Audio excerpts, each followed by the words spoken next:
Les sargasses maintenant avec une certitude et des interrogations. Nous connaissons l'impact immédiat d'une forte exposition à l'hydrogène sulfuré. Mais quelle sera l'incidence à long terme d'une exposition chronique? Les médecins libéraux lancent une étude auprès de la population concernée. Un questionnaire ciblé est accessible sur Internet et les passants sont également invités à répondre. Delphine Bess et Dibel Rose.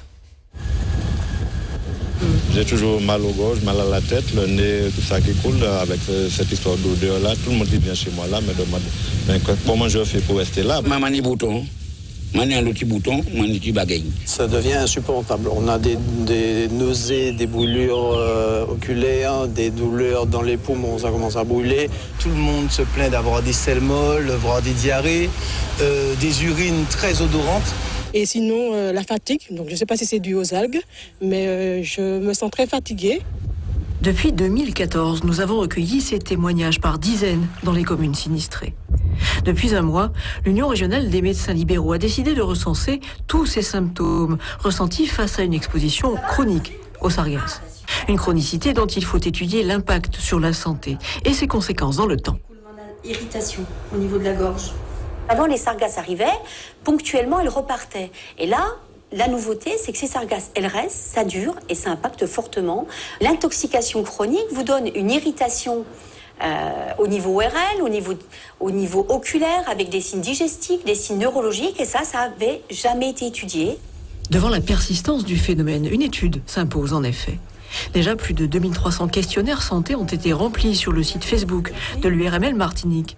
Et 2 étudiantes font le tour des supermarchés des communes pour interroger les habitants concernés.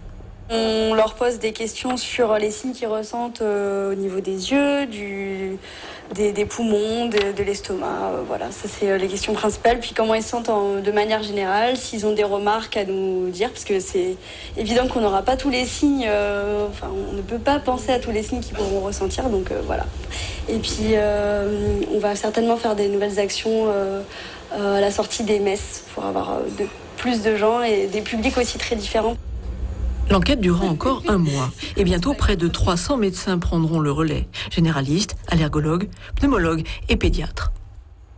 Les médecins ont rapporté que depuis l'arrivée des sargasses, les enfants étaient, par exemple, chez les enfants avec des toux chroniques, ils avaient du mal à respirer, ils étaient tout le temps malades. Et dès qu'ils vont au mort de rouge en changement d'air, ils sont plus malades. Le 3e volet de l'étude consistera à suivre au plus près l'évolution de la santé dans 3 quartiers différents du Robert.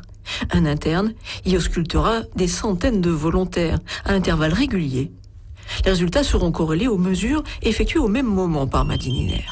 Pour l'heure, l'impact à long terme d'une exposition à l'hydrogène sulfuré est totalement inconnu. À suivre.